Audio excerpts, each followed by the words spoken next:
What happened tonight in the 8th inning? A miracle. Hey, we'll take it. So, man, we're never going to give up, and we proved that all through the season, and we've done that plenty of times, and it just happened to work tonight. It's going to sting. It's going to sting for a long time. It's essentially gifting the Nationals a divisional berth. I mean, it's going to hurt, and I expect it to hurt. And when I really kind of debrief and go into the offseason.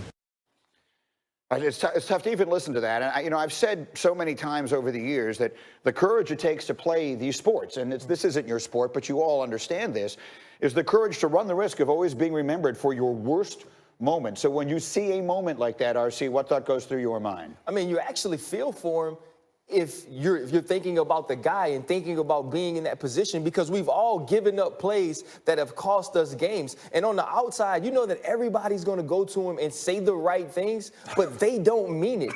They're just trying to let you down easy, because you understand that Trent Grisham is going to be harder on Trent Grisham than anyone else can be in the Milwaukee Brewers organization.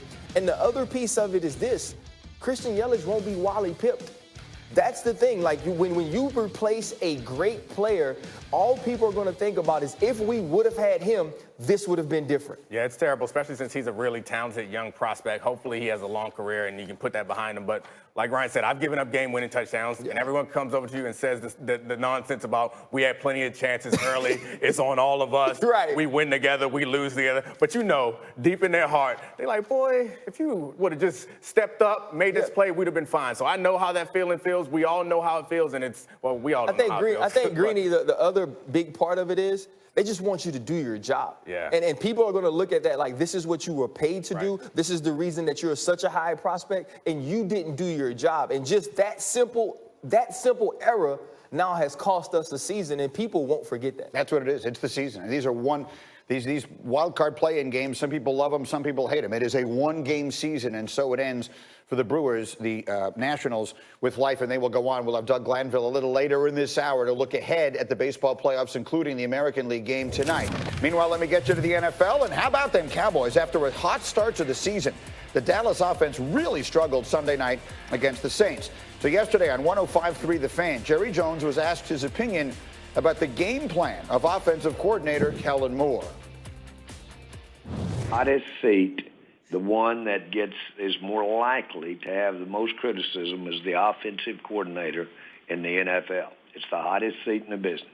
Boy, when that when it doesn't work and you don't get the win, then get ready. They're going to be coming for you as a coordinator. So Kellen knows this. His head coach knows it. I know it. That still doesn't mean now that you don't come in there and improve on how you got ready to play. You're supposed to make adjustments when you don't get it done. So there's Jerry Jones talking about the offensive coordinator who was sort of the hottest shot in all of the sport for a little while and then maybe coming crashing back down to earth. What are you hearing, Jeremy Fowler?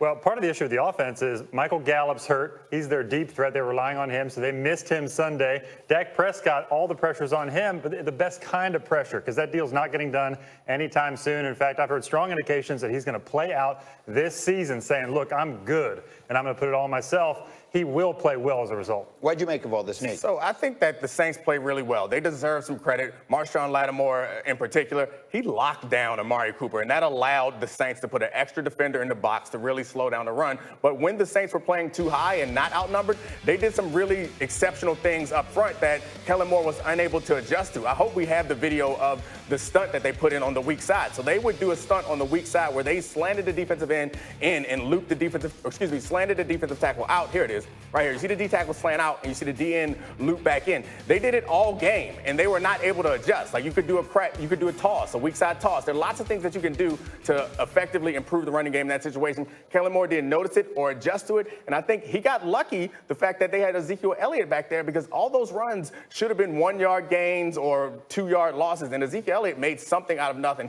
Kellen Moore did nothing to help them there. And I want to make sure everyone understands, because we had a long conversation in the meeting about this, and we can show you just that little brief moment of of it. But the point you're making is the Saints had a comparatively simple wrinkle they put it in their defense, and in your view, the Cowboys never adjusted offensively. They never adjusted. The Saints stopped their running game. We all know that this Cowboys offense is predicated on the running game. They were doing simple things. They would go single high and isolate Marshawn Lattimore and Amari Cooper, and sometimes blitz a safety or a nickel off the edge, off the strong side. When they didn't do that, when they went too high, they did that simple DN defensive tackle stunt. TE stunt. Yeah, it's a simple stunt that everyone has, and they kept running it, and it kept working, and I just didn't understand why they didn't throw a weak side toss or something. I think the other piece to this, which is outside of the X's and O's, which Domonique is giving to people probably even more intelligently than they understand what he's saying, how simple that is to counter, is we've been praising Kellen Moore for 3 weeks because of the Miami Dolphins, because of the New York Giants, because of the Washington Redskins, who are the defenses that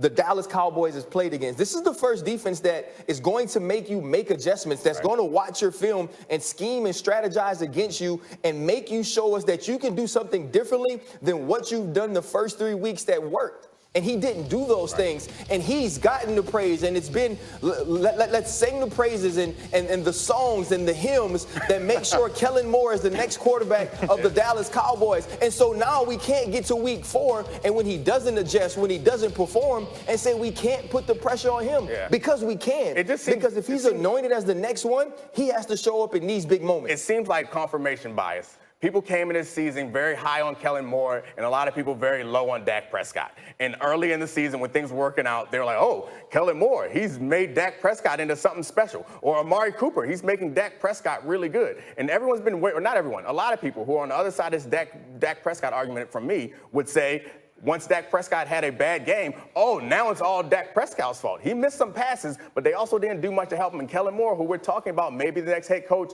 maybe a big offensive mind, he didn't do anything to adjust to these simple defenses. I've said it all year so far. The first 3 games, I said he's doing nothing special. He's not revolutionizing offensive football, and I think we got an example of that on Sunday night. Now it's, can he adjust moving forward with the Packers coming into town this weekend? That's the point. The Cowboys get the Packers this week. The Eagles get the Jets, who will most likely still not have Sam Darnold. We could very easily wake up Monday morning with those two teams tied atop the NFC East. Don't say most likely, like not have Sam Darnold, like that's going to make a difference. It could make a difference. Don't get me started on that. I got Antonio Brown to get to here. Here's the latest on AB.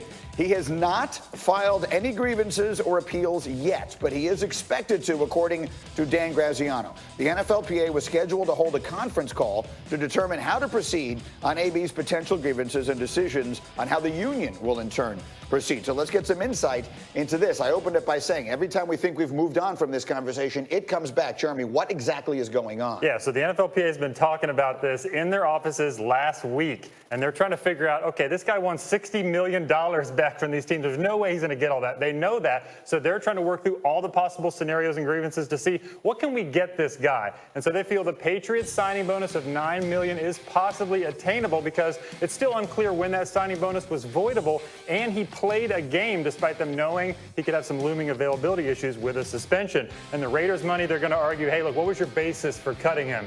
And that's pretty easy. The Raiders can say, look, bro, you tried to fight our GM. You didn't show up for work. That's conduct detrimental to the team. So this is a steep climb for the union to try to get him any sort of money back. As the former president of the union, I think of cases like this, and this makes me happy that I no longer am associated with that organization, because these are hard things, but you have to remind yourself that you're not fighting for Antonio Brown in this situation. Yeah. You're fighting for precedent, and you're fighting for a future player that may have a more squeaky clean image that you would want to be able to protect his money in this case. All right, and I think if I'm a football fan this morning, I'm waking up, I don't really care that much about this. Let them figure out the money part of it. I think I care about, will Antonio Brown ever play football again? What is your best guess? You know what? I can't guess because we don't know what's going to go on with the legal situations. If those things are cleared up, if Antonio Brown isn't found to have done some of these things that have been alleged against him, I believe that he does play, because this is a forgiving league, and especially when you have the type of talent and production that we've seen from Antonio Brown, there will be a team that understands he makes them better in between the lines. Yeah, Greeny, this is important to point out that Antonio Brown has not interviewed with the league about his sexual assault allegations. He might not have to because he's a free agent. He is not employed by the league, so this could be a drag out for a while that could delay when he plays. But to be clear, if someone tried to sign him, then those interviews would take place, right? If he became an NFL employee again, one would assume the league would then interview him. Well, yes? right, but then the league could just put him on that commissioner's exempt list, which is basically paid leave, and the team has to deal with that. Nobody wants to sign that right now. All right, as we speak, John Gruden is talking about Vontaze Burfict in London. So as soon as we have that, we'll turn it around for you as quickly as possible. In the meantime, let me run the hurry up through a couple of quarterback situations around the league. Jeremy, here's a question. Has Gardner Minshew done enough to stay the Jaguars starting quarterback the rest of this year? They believe he's a legitimate starting quarterback, but they want to see how this plays out because Nick Foles, they have him on